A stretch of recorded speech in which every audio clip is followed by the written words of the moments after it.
And I believe we are live. I am just checking. Hello, everybody. Hello, Jean. I hope you Hello, can. Marla. Yep. Yes, we are live. I see the live and I see us. I don't see us, but it does say we're live. So I'm going to trust that it is. Yeah, And good. I love what is in front of you, these big green root leaves, and we are making tea out of these today. And this is so exciting. This is your burdock root and Right. flaxseed tea, which is part of our hydration chapter. The last recipe that we're testing in the chapter, right? And tell us just to start with, when you make this tea, what do you make it for? Meaning, like, what will be in Dr. Jean's chemistry corner with regards to this? Yesterday, we talked to Mark about how you cured his toxic lead poisoning with this tea. And what time of day do you drink it? So welcome, Jean. Thank you. So I use this. Well, one thing I discovered in my long life era is that coffee that I love and have consumed vigorously every morning, after 1 cup, my blood pressure starts to go up. So I Oh, limit myself now to 1 cup. And yet I love that roasted flavor of a good cup of and yet I something love that roasted. roasted. Sorry. I had to turn that down. Sorry about that. Okay. Looking Okay. for comments from everybody. So Yeah. if Yeah. you're here, please comment and let us know you're here. Okay, go ahead. I apologize, Jean. Yeah. And so I'm looking for, and I've come upon recipes for roasted roots and various recipes. I even buy something from a company that has a variety of roots, and they use mushrooms as well. And knowing that there's a lot of health benefits to these, but I enjoy making my own. And we have, being that we don't spray, we're totally organic here on our property. We have a lot of burdock and we have a lot of dandelions. And burdock root and dandelion root are similar in that they're considered detoxifiers. They promote liver drainage, bile drainage from the liver, and because of that, they both can help with cholesterol levels. They help with skin purification, and just do a bunch of other good things for you. So can Um, I just stop for yeah, just a moment? So we're talking about dandelion being a detoxifier. Is it in the leaf or is it just in the root? both. And Uh-huh. you can eat the leaves. The leaves are good, like in the spring when they're very fresh, because they taste better. But at this point in the summer, I'll pull out a little show and tell here. This is the dandelion, and these leaves are just too bitter at this point, but they're full of great stuff: vitamin K, vitamin C. They're really healthy in a salad. What's that, Mark? Really high in potassium. Oh, and potassium. That's right. Thank you. He's a good. He's got it down. So they've got a lot of potassium. So and they're also diuretic. Oh, So they can work like a diuretic blood pressure medicine, but most diuretic blood pressure medicines lower your potassium, and this has potassium oh my to gosh, help that's compensate for genius. that. Yeah, it's Mother Nature is genius. So this So, is let me just ask you a question. Just relating back to this, there is the name of that tea that you told me about that is in the drugstores, and yet it's at Whole Foods too. Do you remember the name of that tea? And they make a dandelion tea as well. oh, the yogi tea. You mean a brand of tea, Yeah, or it's the brand. I can't think of what it is. yeah. Live Well tea or something like that. Oh, yeah. I can't think of that. I'm You not I'm remember not the sure. Smooth Move? Do you remember the tea Yeah, that's yeah. made? Do you Oh, yeah. remember traditional Live well. organics? Got it Traditional right here. organics? It's traditional medicinals. Traditional medicinals. There you And go. they also have a dandelion tea. I don't know if there's dandelion root in there or not, but They considering might it's, have both. yeah. They might put both in. So, and you certainly can. but I like to just do the root and roast it. So that's the trick to this is roasting the roots to make it so you can do a tea with the leaves and it's more like tea. It's kind of light and kind of like maybe a green tea or something, a little bitter like green tea. But the roots, when you roast them, then it tastes more like coffee, which is what I'm going for. So anyway, so I'm gonna just finish chopping. So now, in order to capture the root, if you grow burdock or if you grow dandelion, do you pull it out of the ground the way you pull an onion out? Do you have to dig down to pull it out? You have to dig down, and Mark, of course, built a special tool. Yeah. and it's great because it's like this little spiky thing that you step on, and then you just rock it back, and you can hear the root pop out of its position, and then you can get the root out of the ground, because otherwise you can't just pull them out, they just break off. I see. So note to user, right? Yeah, note to user. Note to user is that you have to either dig around or find out what tool Mark uses.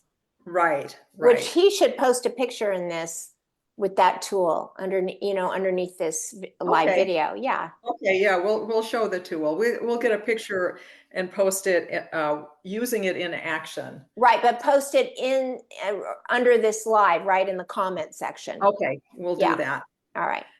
Okay. Now here's burdock, and burdock has these huge leaves, and there is an Italian, being that you're married to an Italian man, you might be interested. There's an Italian recipe called cardoonies that the Italian immigrants came over. They used cardoon leaves, and there's no cardoon in this country, so they used burdock leaves. But you have to boil them twice to get the oxalates out, because you have to do what with them twice? Boil them twice. Boil them twice. Yes. Boil them, drain it, and then freshly boil again. Right, exactly. Okay. And then grind them up and add some breadcrumbs and eggs and a few other things, make them into patties, and they're delicious. They are so good. And that's the root. And that's the leaf. That's the leaf.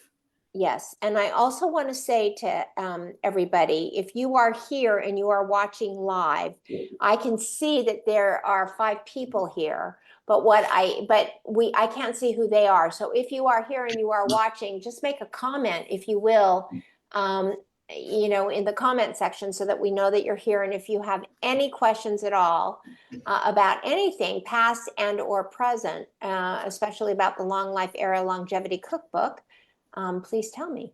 You tell us. Tell Jean and me. Okay, so I've removed the leaves because the root is what we're going after, and I just get so high smelling the roots. They're so earthy. And what does it smell? What does it smell like? Oh. It smells like Cynthia's here. Hi, Cynthia. Thank you so much, Cynthia, for commenting. How are you? I owe you a phone call, my dear Cynthia, and I will get to you, I promise. Okay, I'm talking too much and now my throat's dry, but that's okay. Forgive me. So now the older roots, you want to use them kind of young because they get really tough. But this one should be okay. This is probably a 1-year-old root. Oh. And so it's a little tough. Now, this is the dandelion root?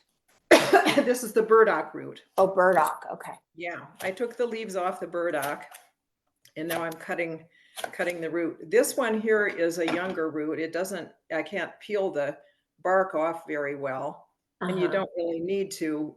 Usually I take a scrubby and kind of scrub it. But a little bit of bark is fine as long as you get all the dirt off.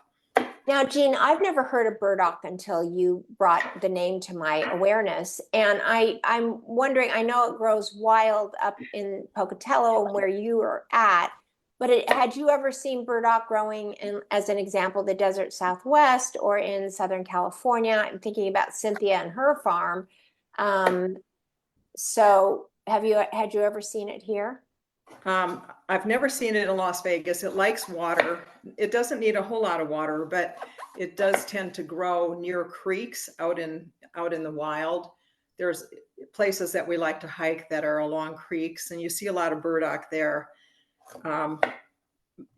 Probably Southern California in the areas where there's creeks, little gullies. It near likes water. Yeah, it likes gullies, it likes woods. People sometimes call it cocklebur because it makes these burrs that can, oh, I got it caught in my hair once. It was a mess. Oh my It's goodness. it's like super Velcro. And but the burrs are medicinal. They actually promote collagen growth. Oh, So give me extracts of some. those. Yeah, Give me some, exactly. baby. Exactly.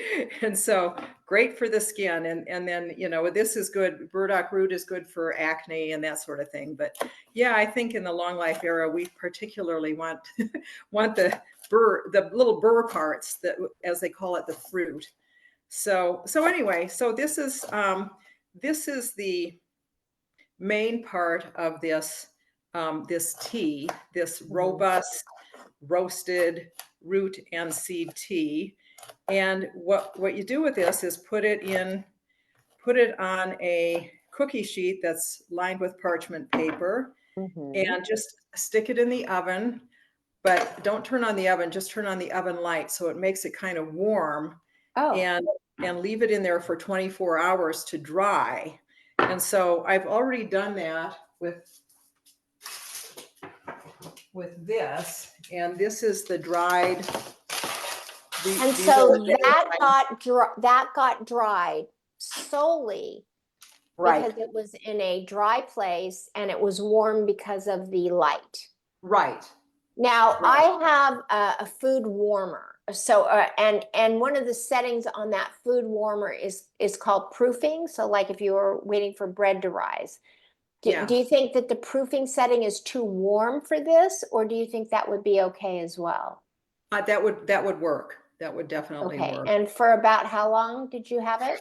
Well, if you're good, I did this with the oven light for almost 24 hours. It was Okay. after about 8 hours, it was still wet. So you just kind of feel it. Oh, I see. So you're really looking just to get rid of any moisture in that bark. Right. Now, Okay. at this point, I want to tell people that if you don't have burdock or you're not into going and digging roots, we kind of enjoy the challenge, but you can order dandelion root and burdock root online. I Oh, looked on Amazon and there are several sources, and of course you want and it you want organic. organic. Absolutely, because roots will just suck up all those pesticides and herbicides. So you want to get organic dried roots, and then you're all caught up with me as far as this goes. So then what do you do And it with these? comes to you dried. It comes dried. Right, right. Not roasted, but dried. Correct. Okay, Correct. so Jean, before I forget, Yeah. because not everybody's watching at this moment, but a lot of people may come later. And again, if you're here now, please say something because we can see that there's people here. We just can't see who it is. So please leave a little message the way that Cynthia just did. And Cynthia asked, could you use a dehydrator?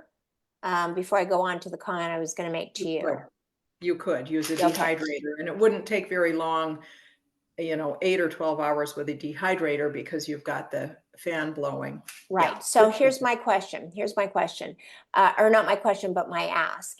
When you are done, when we are done with this segment, can you please go into the comment section and leave some notes, sort of chemistry corner notes about what the burdock is good for, what the dandelion root is good for.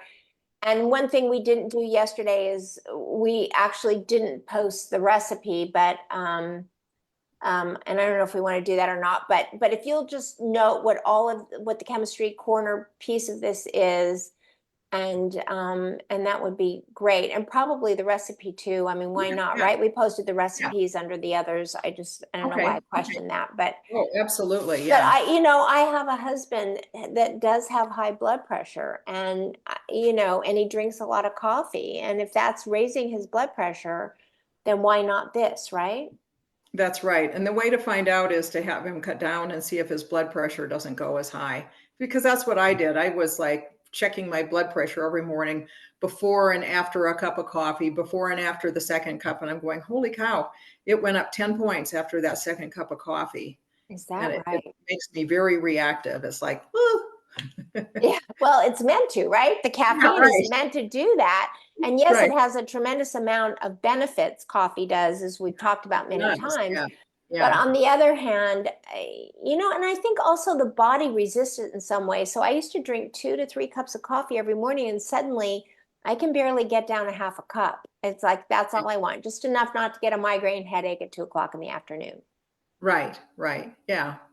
Yeah, and I think everybody has their limit. But for me, I think that 1 cup is 1 cup I enjoy and get a benefit from mentally and energetically, and yet my blood pressure is not too bad. So next step is to you will have had your oven on at 350 degrees, and you just stick it in the oven and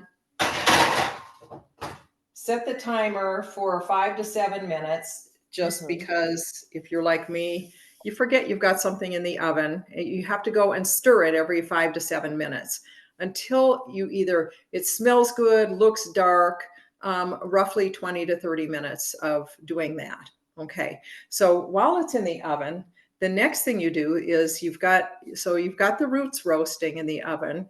And now I'm going to call in my trusty husband Yes. to And do while that. he comes walking in, I'm going to say hello to Verica Robinson, who is here also for the live. So thank you, Verica and Cynthia, for being with us. Hope you're getting a lot out of this. There he is. Your hair looks great, Mark. Hi. Okay, so I'm gonna turn So- it down just. okay, so Mark he's the master seed toaster. I'm notorious for burning things, especially if I'm trying to talk and do something else. Um, but I'm glad he's here to do the toasting. Right. So the next thing in the recipe is first he's going to take some cardamom. Bring it up here, Mark, so they can see. We've got 3 cardamom pods, and Oh, he's breaking them apart to get the just, little. hey, Mark, take those seeds, the cardamom, and just hold it really close up to the camera so we see what those look like. Yeah. Whoops, up a little higher. There you go. That's amazing. So Yeah. I've never seen them green before. I've always seen them dried. Yeah, these are dried, but he And then he you breaks just them open, the seeds. Oh, you break them open. Okay.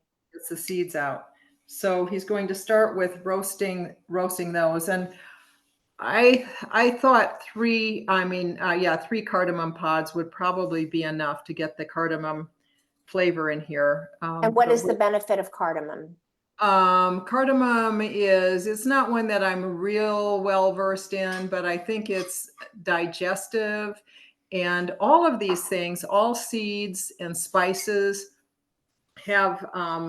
are high in the polyphenols that I talk about incessantly. Polyphenols are a broad class of antioxidants that people probably have heard about, or flavonoids is another. Flavonoids are part of the polyphenol group. So polyphenol is a catch-all term for a lot of antioxidant chemicals, and all of the spices that we eat and herbs have a variety of polyphenols in them, and some of them have very unique polyphenols that do some really good things. But So is polyphenol the catch-all for, like, are antioxidants and flavonoids under the polyphenols, or are polyphenols under phenols under the antioxidants? Like which is the umbrella? right, so you've got antioxidants are the umbrella, because there Okay. are some antioxidants that are not polyphenols. But then you've got over here this class of polyphenols, and that includes the flavonoids, it includes the tannins, it includes So just all polyphenols are antioxidants, but not all antioxidants are polyphenols. right. Okay, gotcha. So antioxidant is the big thing. Right. And not all antioxidants are purple. Right. So So so while he's toasting those, he's going to sequentially add, you added, he's adding some of the other ingredients in here, which are flax seeds. And I realized when I started getting stuff out that all our flax seeds are gone. I have powdered flax seeds, so we're doing ground flax seeds. Okay. But you toast them anyway. So we're toasting the flax powder. You're toasting the ground powder, even though because you didn't have it, but because toasting opens up the flavors or opens up some sort of mineral exactly. reaction. One thing I learned that I thought was interesting is that when you toast them, it chemically alters and brings out or makes bioavailable some of the antioxidants. And yet when you toast them, it also makes unavailable some of the antioxidants. So it's good to do a little bit of both. You toast some and you leave some untoasted so that you're getting both, all the good stuff. And also I wanted to address my technique for toasting seeds, because we talked about it before we hit the air. But my technique is putting them in a dry pan on a medium heat. I tend to go high with everything, but I'm really learning to always keep things to a medium low to medium high, right in the middle. And you will start to see a little bit of smoke or steam. I think it's mostly smoke that starts to come off of them. And I, of course, shake the pan like I'm Julia Child. And then I take that aroma, and as soon as I can start to smell the aroma coming into the smoke, then I move them off the heat completely and just finish them in the pan without the heat on the pan. But mine is a complete, it's an eye nose thing. So the minute I see the smoke, I start trying to bring the smoke into my nose. And the minute I can smell the smoke, I take them off the fire. But don't walk away, because they can still burn. It's just that as long as you're moving them, your chances of burning are slim to none. Right. Good. That's a great way to go. So the other things that he put in there, we have for the recipe, there's the 3 cardamom pods, and there's a teaspoon of ground cinnamon and 1/4 teaspoon of nutmeg. And so you also toasted those powders. Yeah, or part of them. And the other part we're saving to just throw in to kind of polish off. So once you get the roots out of the oven, they're in there toasting and you're stirring. Then once they're done, once they smell and look, it's another one of those smell things and look things. Yes. Then you bring them out, and what you do next is grind everything, and you can put it all together to grind. And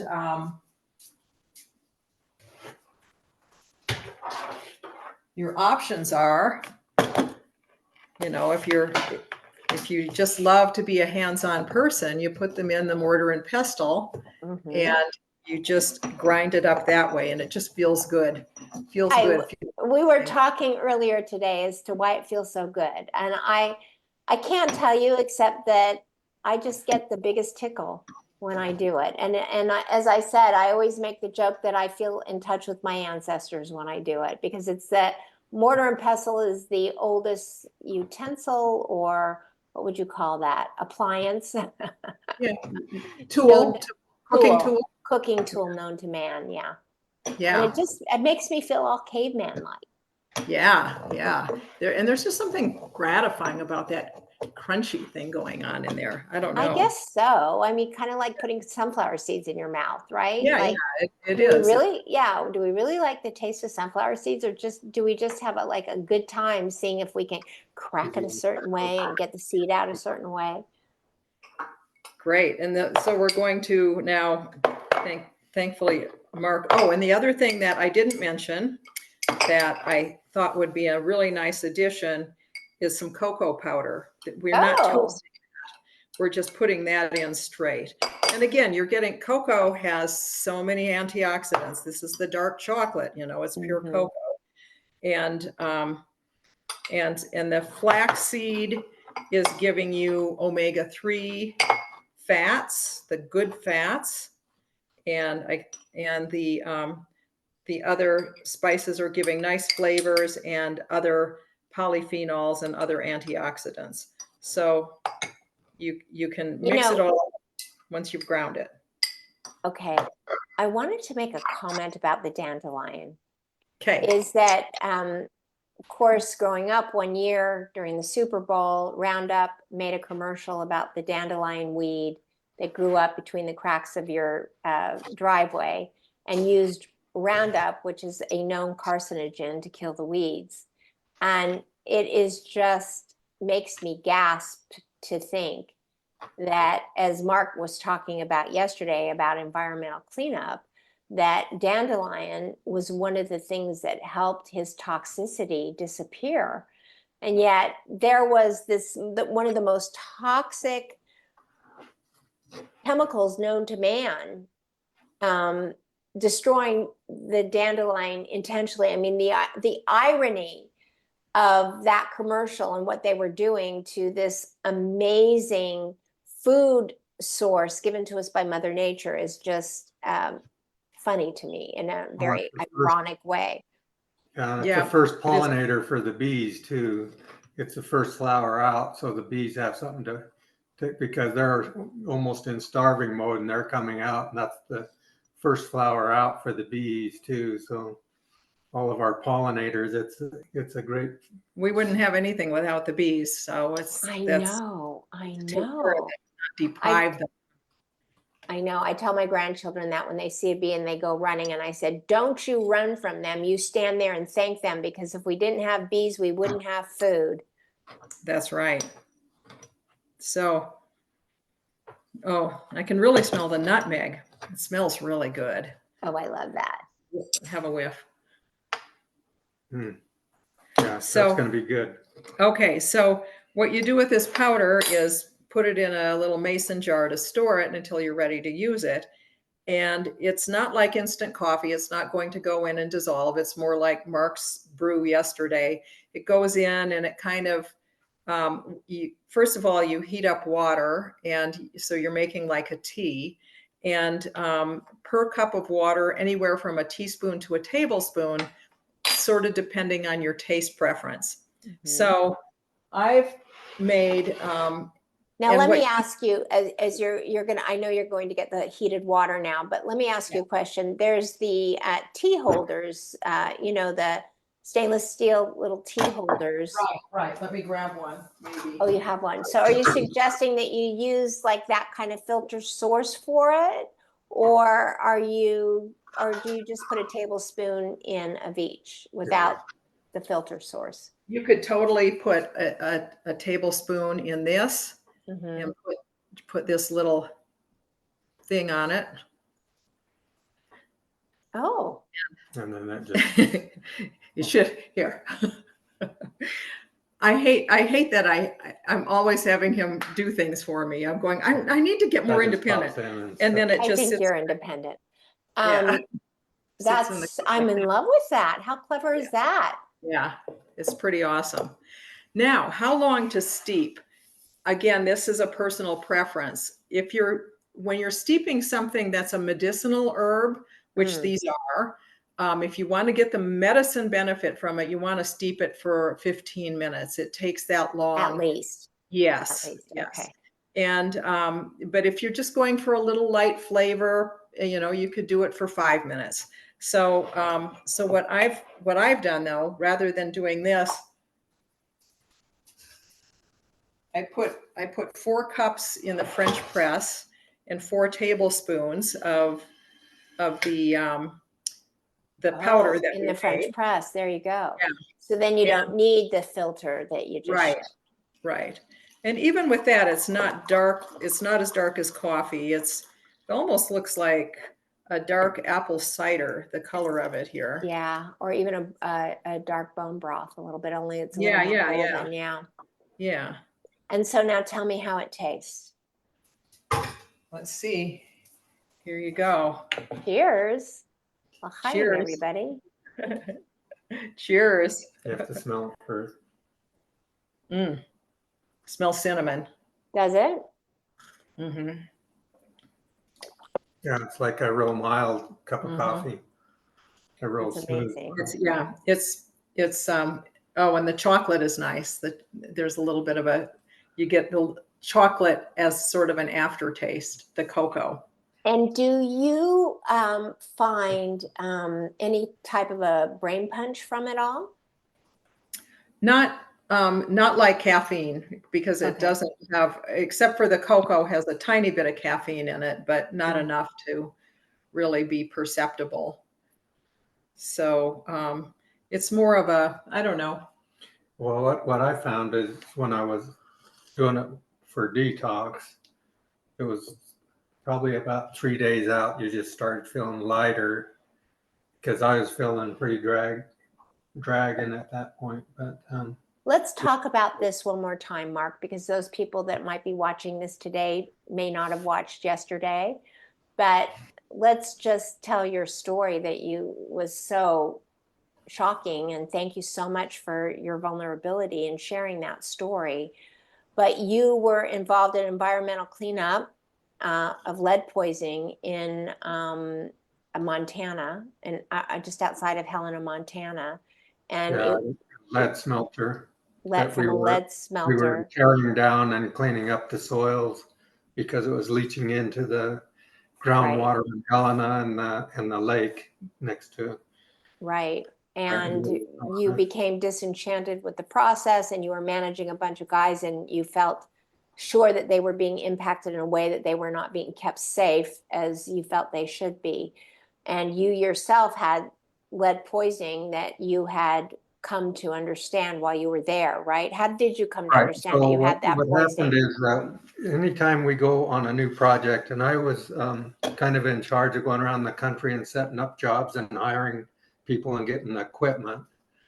And so we'd always take a blood before we went on a job. And then on the exit, we'd take blood to make sure that we weren't getting contaminated. And we had a pretty strict PPE, personal protective, and it was all supposed to be done ahead of time. And the environmental engineers were supposed to go in and check out the sites and use the appropriate PPE. But when I went on site, I was looking at it, and I was questioning the PPEs right off the bat, because I was going, The personal protective equipment. The personal. Yeah, he said that. Yeah, he did. And so, okay, sorry. And so I put a dosimeter in my breathing zone, and then I turned. It was a turnaround, a 72-hour turnaround, to see what these people were breathing. And I had it goes up, and we had cartridges. These are charcoal cartridges, but the way we were cleaning, we were using a lot of cutting with cutting torches and stuff. And so what happens with lead and stuff, it turns it into an aerosol. So I was questioning that a paper cartridge and a charcoal filter could take out the aerosol of the smoke and stuff that when we were doing the cutting demolition of the building. So I was aware of this, did a fast turnaround, and come back, said it was 200 times over the limit of our filters. Oh. So And you got, so once you, I called up the head guy over all the projects in the country. So this is a huge company that I work for. It was the largest construction company in the world. But anyways, long story short, I called in and said, I think we're off. And he's going, well, I don't think we have. And this job had been going on for months before I showed up. I came in to do a demonstration to cut really thick steel to show them how to cut it. And anyways, they wanted me to stay there and take over the project because they were behind schedule and a lot of other things. So, But and so at that point, like, how did you discover that you were impacted by the lead poisoning? so when that came back, I called up the doctor and said I wanted my blood drawn again. So I've only been there 2 weeks, and my lead, I had 17 parts per billion per deciliter of blood already, and I was only there 2 weeks. Some of these people have been there for months. And what's the limit? What should be the limit be? Well, at 50 parts per billion, it's lethal. And just 2 parts per billion will give you a 50% chance of a heart attack. Just 2 parts per billion. The problem is they have they say a cutoff lead level for lead poisoning is like 25. He was 17, but he went from 0 to 17 in 2 weeks. In 2 weeks. And I was wearing their PPE that they said was appropriate. Yeah. That's what my disagreement was. So you come home and your beautiful wife, who is better known to the rest of us as Dr. Jean, says, come home and we'll take care of you here. And he comes home, Jean, and what did you, is this the exact or very close to what you started to give him immediately? Yeah, so there's another part to it, because this will take all the metals and stuff, plus it takes minerals out of your bones also. So this isn't something that you would probably want to be doing constantly, I don't think. But so it's a detox. But what happened also, so you don't reabsorb it, I'd have to take a clay capsule. So I would drink, it was about 16 ounces of the tea twice a day, and then I'd take a capsule, clay capsule, to coat my intestines so I wouldn't reabsorb the heavy metal. Then I could pass it. Yeah. Pass the heavy metal. Point of clarification, you can drink this every day. What he was doing was a heavier detox. Yeah, right. More of it. And then I'd do a hard boil. So we'd do a hard boil for 15 minutes with a lot more burdock. And so you can drink it every day. Can you drink it twice a day? Can you drink it twice in the morning and once in the afternoon? And you're not going to find that that's going to be an issue. No. Okay. All right. No. And Mark, when did you retest your blood? How long did you? I was every 2 days. They were the company, because I think they were afraid, so that they put me in charge of their. They had a company doctor out of California, that the head doctor for the company, and he was having me go in every 2 days and pull on blood, doing a blood draw. How long did it take for your blood to get down to zero again? So when it took 2 weeks of the TE, so not terrible. But what happened is it started getting achy, the bones and stuff. So they put me on heavy doses of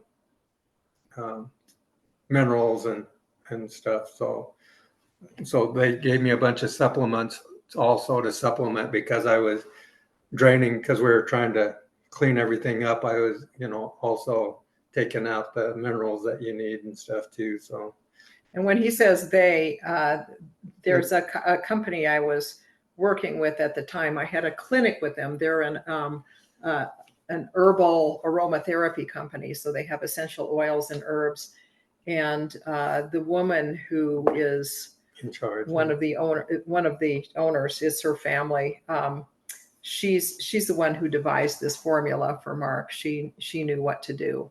So I can't really even take credit for it.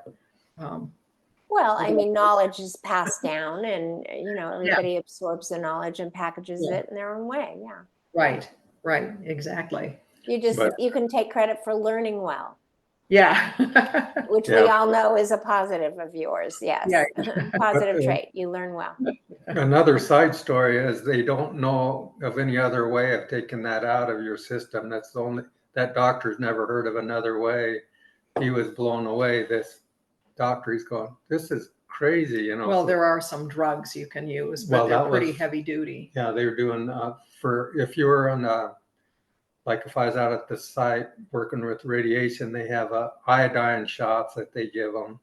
But this thing, then that's pretty toxic in itself. And so this is actually a whole lot nicer way of doing it.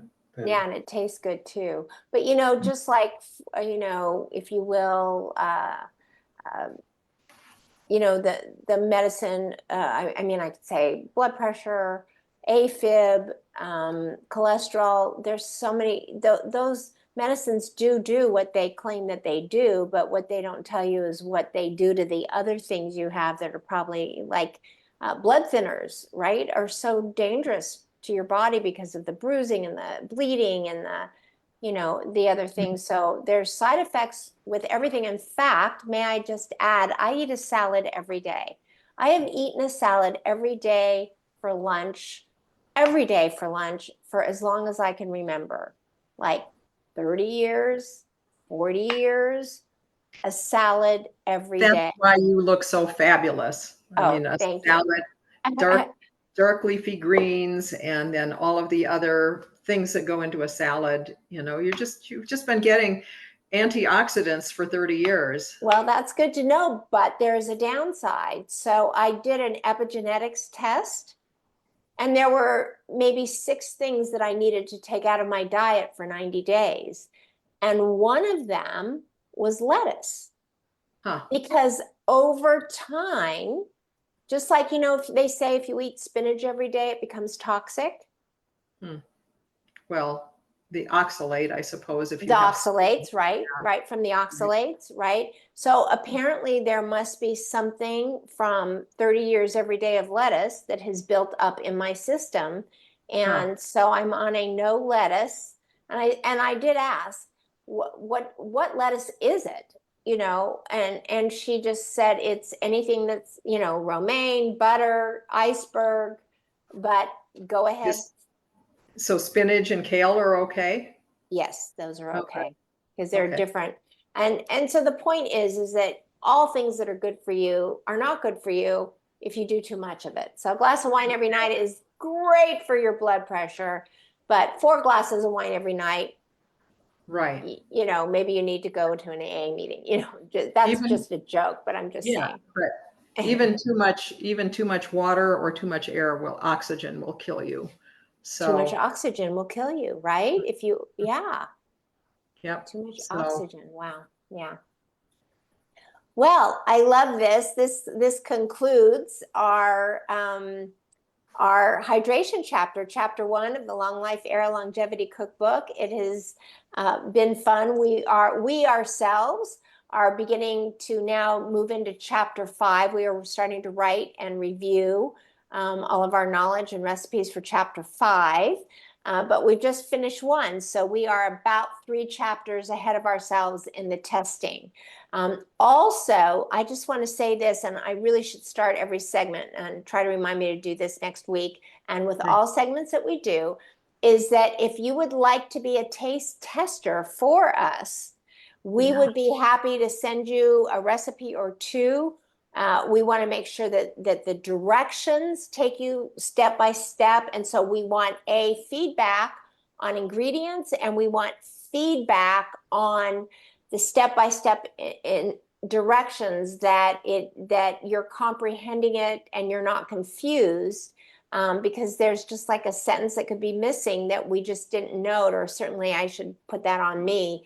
Like I would do it too, but most of them are your recipes. So right, but the what was the recipe? Oh, it was wild rice. I had this wonderful wild rice recipe that I sent Jean, and she's reading the recipe, and she emails me back and says, Marla, there's no wild rice ingredients in this recipe. And I'm like, oh my God, I completely forgot to put it in there. But so see, those are the things that, you know, even with Jean's Chemistry Corner, you know, this is why we need editors and testers. So for the most part, Jean's will likely go through editors that have the science to understand, but I'm hoping that that the everyday cook will be able to not be led astray from the directions. So if you'd like, all that being said, if you'd like to be a taste tester and a recipe tester, let us know,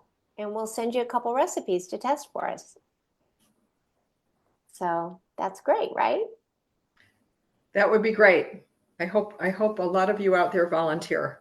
Yes, because we're 3 chapters ahead and there's a lot of recipes, and we'd like to get this out before 2030. Yeah.